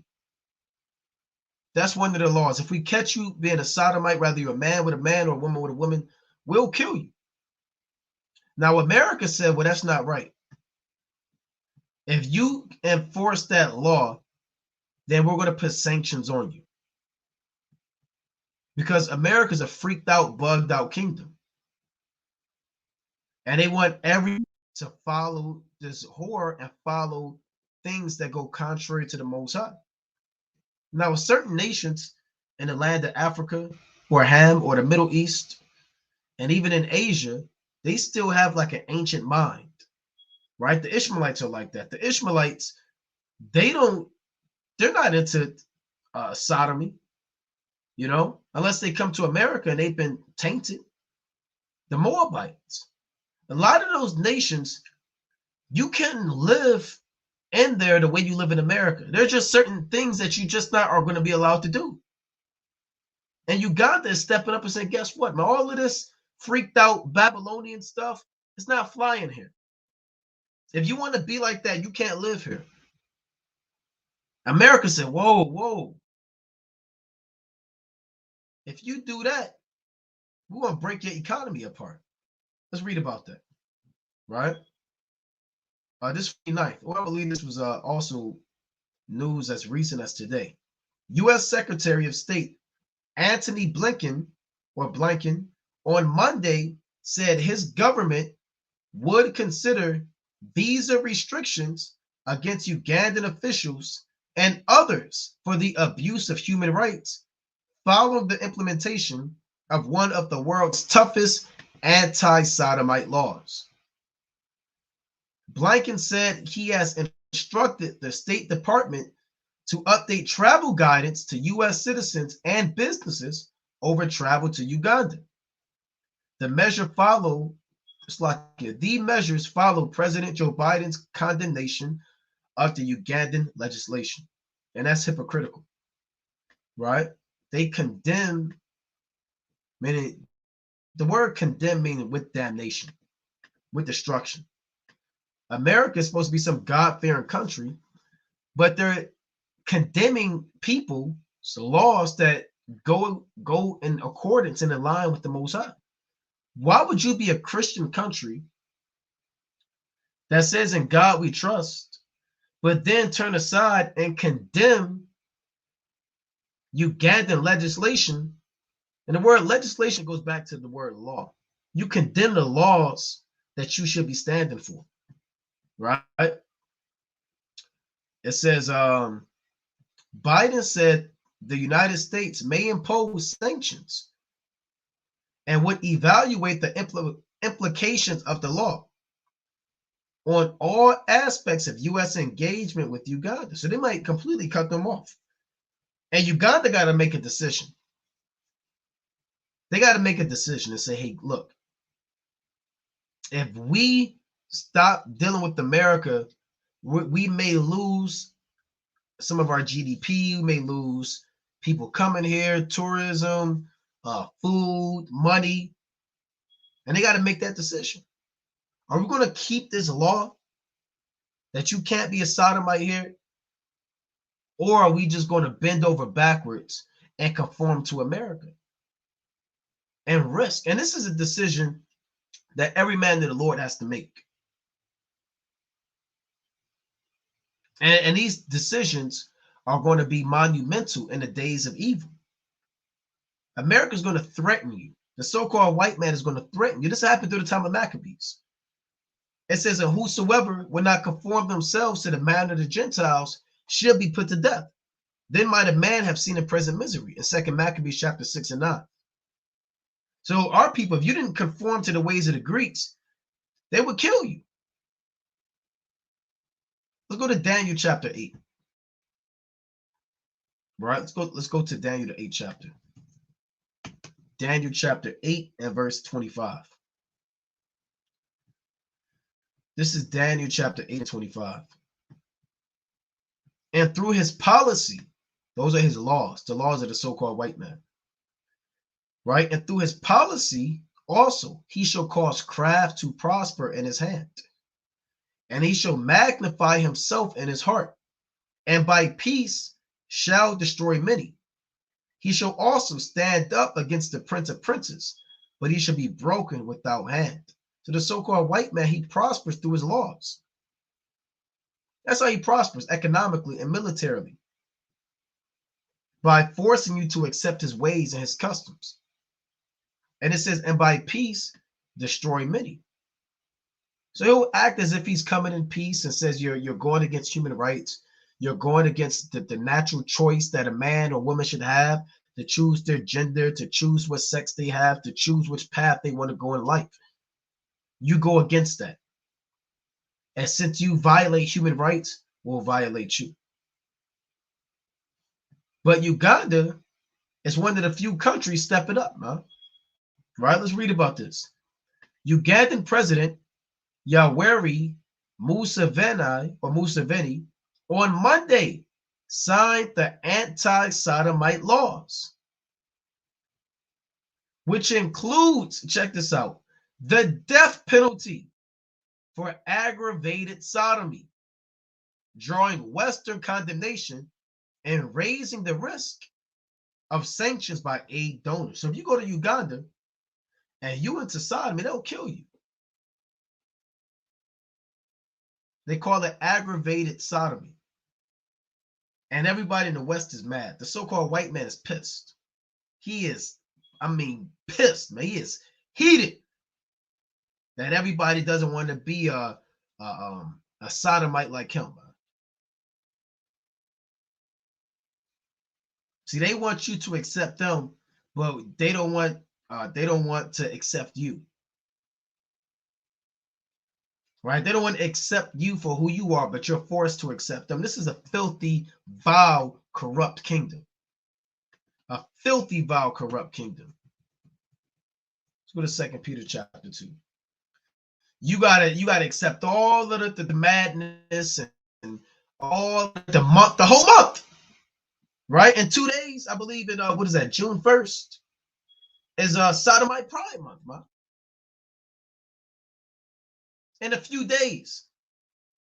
They used to have a day, now they got a month. It's going to be nothing but parades, madness, bug outs, boldness, freakism. And if you don't accept it in America, they'll get on you. Go to your so-called job and speak ill about sodomites. You're fired, man. There's no hesitation. You are immediately fired. Every human rights, was that HR? Your HR, program, they'll fire you. If you got a guy that wants to be a woman, but you call him a man, and look, you're fired, man. Now, I know some people that say, look, I'm not calling you a man. You're a woman, and I'm going to call you a woman. I know somebody like that. They got fired, man. They had this transformer at their job that was dealing with sorcery and magic. And this person said, call me a he. And this individual said, no, you're not a he, man. And everybody at the job was like, hey, look, you better be careful. You better not, you got to be careful. Don't say nothing.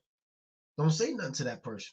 You call them who they are, be political. And that person said, hey, look, man, I'm going to stand on the truth. And it is what it is. So guess what? They got fired. They got rid of that person, man. There's no place for the righteous in the land that are living anymore. The Lord said they make a man an offender. Let's go to Isaiah 29. That makes the man an offender for the word. Look at us, 29. Right? And 21. Isaiah 29 and 21. I'm going to start at 20. For the terrible one is brought to naught, and the scorner is consumed, and all that watch for iniquity are cut off, that make a man an offender for a word. You see that? And lay a snare for him that reproveth in the gate, and turn aside the just for a thing of naught. So now in this society, you become an offender for teaching this truth. And they'll lay a snare for you. They'll write you up simply for reproving. They'll put you to HR. They'll give you training. Well, look, we're going to train you. We're going to coach you on how to speak to transformers now. So you know, part of your protocol, you got to learn and you got to fill this out. And it's real bugged out. You got to fill out this form. You got to sign it that you finish your training and your coaching on how to address people by their proper terms that they want to be addressed by. And if you speak up one more time, you're out of there. Let's go to Isaiah chapter 59. And Uganda, and they're one of the few countries that says, hey, look, the hell with you, Babylon, and your damn sodomy. We don't care about no sanctions. It's Isaiah chapter 59 and verse 14. And judgment is turned away backward, and justice standeth afar off. For truth is fallen in the street, and equity cannot enter. See, truth is fallen. There was a time where most societies, knew about the Most High, man. No one knew about the Lord. Shem, Ham, and Japheth knew about the Most High. There was a time where the nations knew about what was acceptable and what was not acceptable. But the Most High said they sought out many inventions. So now truth fails in the streets. Yea, truth faileth. And check this out. And he that departeth from evil maketh himself a prey. So if you depart from evil, people will pick on you, man. You turn into, you get bullied, ostracized, ridiculed, excommunicated, fired, kicked out. They make posts about you, call you a bigot. They'll call you a terrorist, right? They'll call you there's all types of terms they throw at you now, man. Go ahead and depart from evil. You become a prey. That's with anything. If you stop celebrating Christmas, you become a prey. And your family becomes the most vicious predators. Oh, you're in a hate group. You're in a cult. You got the devil on you. They become predators and devour you with their words. And you become the prey because you decided to stand up for truth.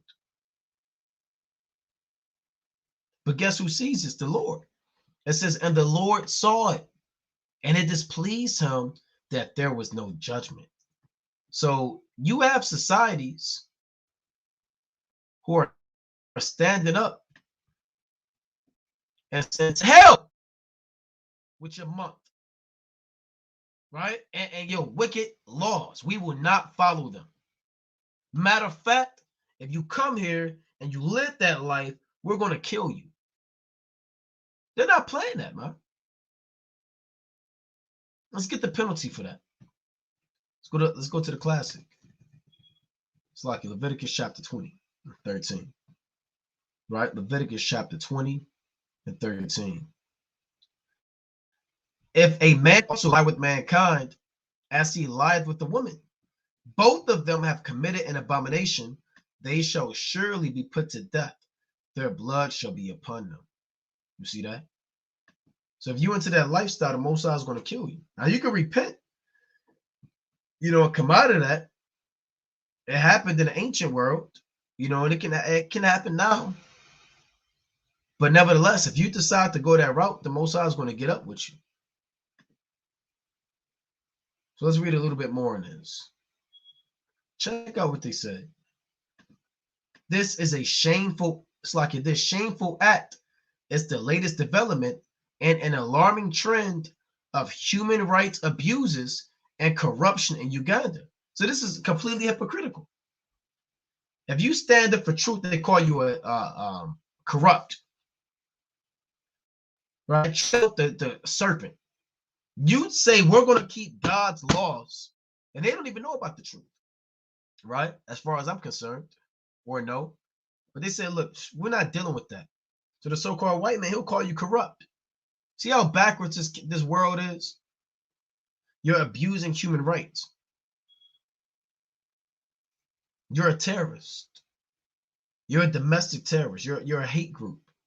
You're in a cult. You're dangerous to the world. We have to get rid of you. This is such a vile, evil statement. This shameful act.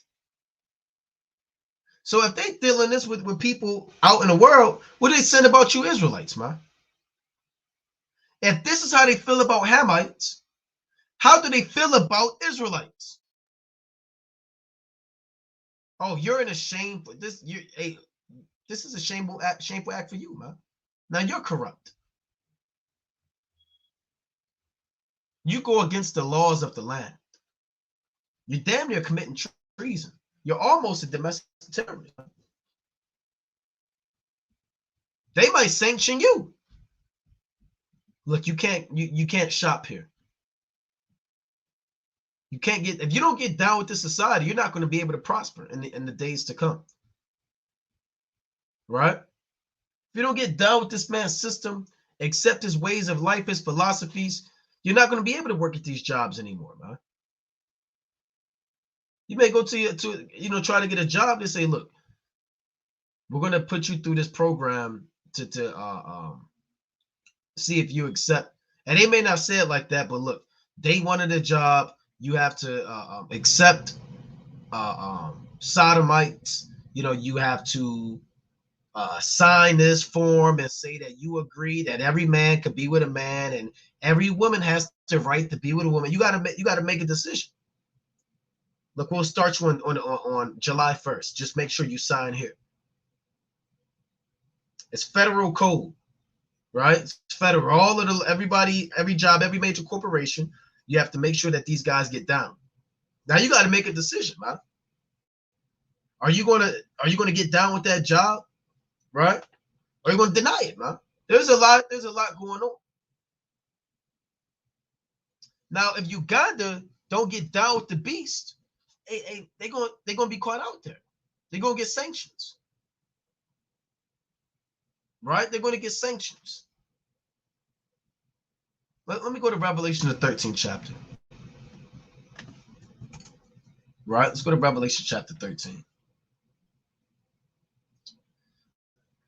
This is Revelation chapter 13 and verse 16.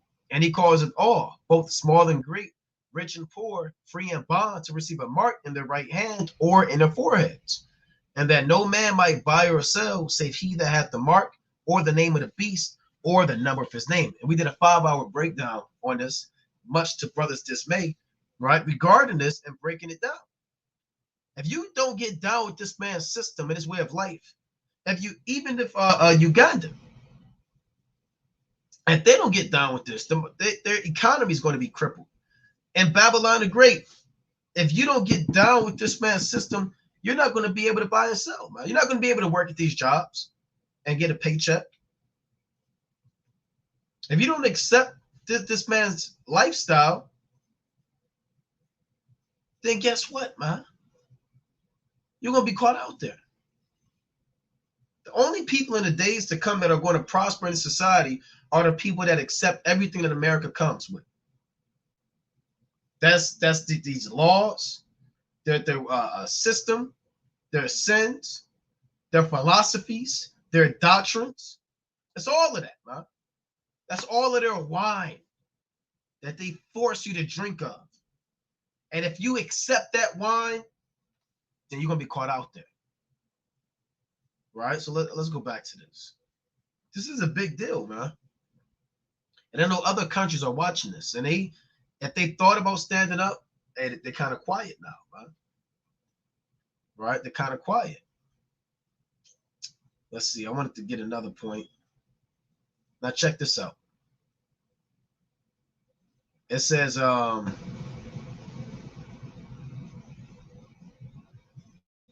wow, check this out.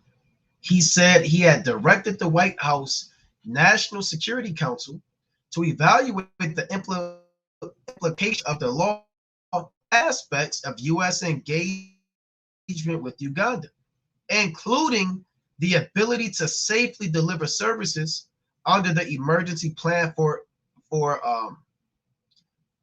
acquired immune deficiency syndrome relief, right? I'm not even sure what word you could say nowadays. And other forms of assistance and investment. So they said, if you don't get down with the system, we're not going to help you with your AIDS anymore. Right? This is filthy and vile. We won't give you any other assistance, anything else. Just drop dead. Either accept this law or drop dead, man. Biden said the U.S. government would consider the impact of the law as part of its review of Uganda's eligibility for the African Growth and Opportunity Act, which provides duty-free access of goods of designated sub-Saharan African countries. So they're going to miss out on that food and that water, right? That come out of them helicopters and they give it out to the kids, right? They're going to miss out on all of that, man. So they got to think about this. Do they want to miss out on the goods and being able to prosper in the world, or are they going to stick to, what they believe? It reads, and we are considering additional steps, including the application of sanctions and restriction of entry into the United States against anyone involved in serious human rights abuses or corruption. Right? Same-sex relations were already illegal in Uganda, as in 30 African countries, but the new law goes further. Right? So we look at this and we say, well, look, they're doing this to nations of the world. It's going to hit home soon, man. It will hit home. Let's go to Revelation. Right? It will hit home. Revelation chapter 17, and we'll read verse 3. Right? Chapter 17, 3. It reads, actually, I want to. With whom the kings of the earth have committed fornication. I'm going to start at 1.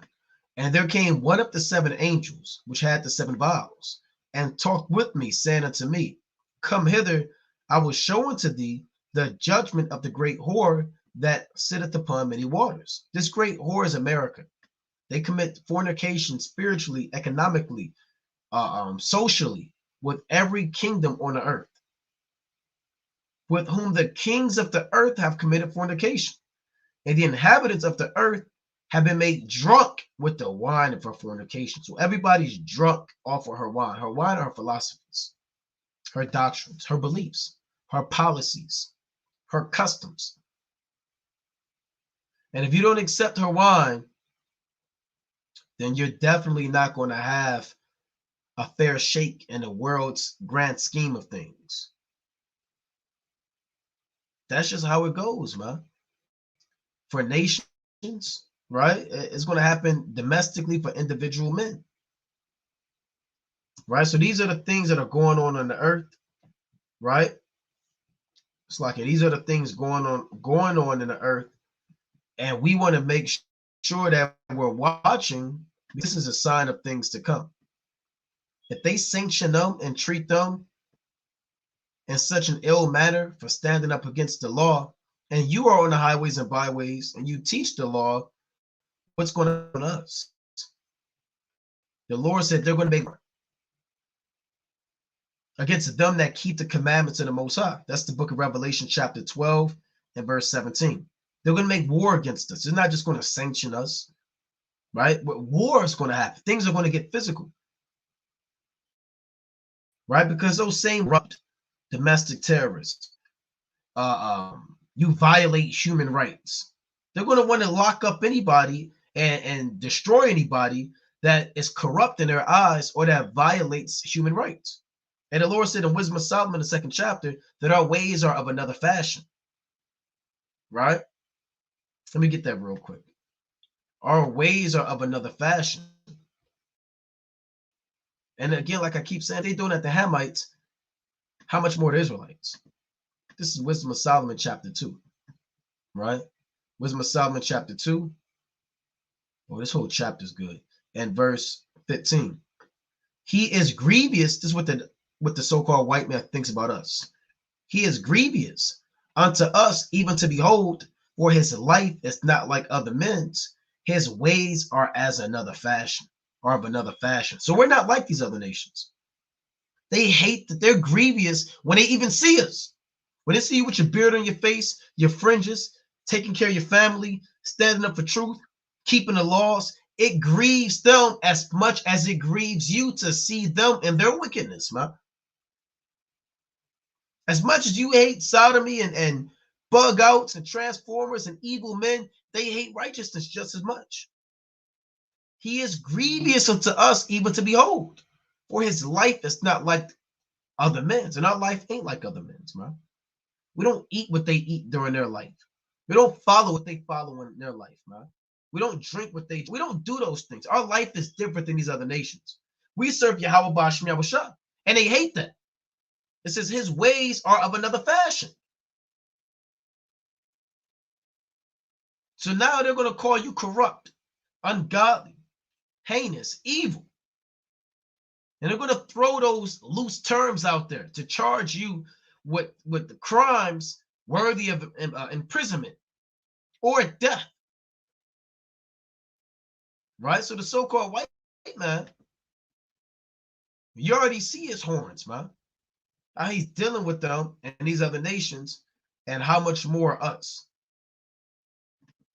So with that, I'm going to close up, giving, of course, our honor and our glory to Yahweh. Ba'Shem Mashiach Kwam Lak Yahushai. Most High willing you were edified. Kwam Yasham. Shalom.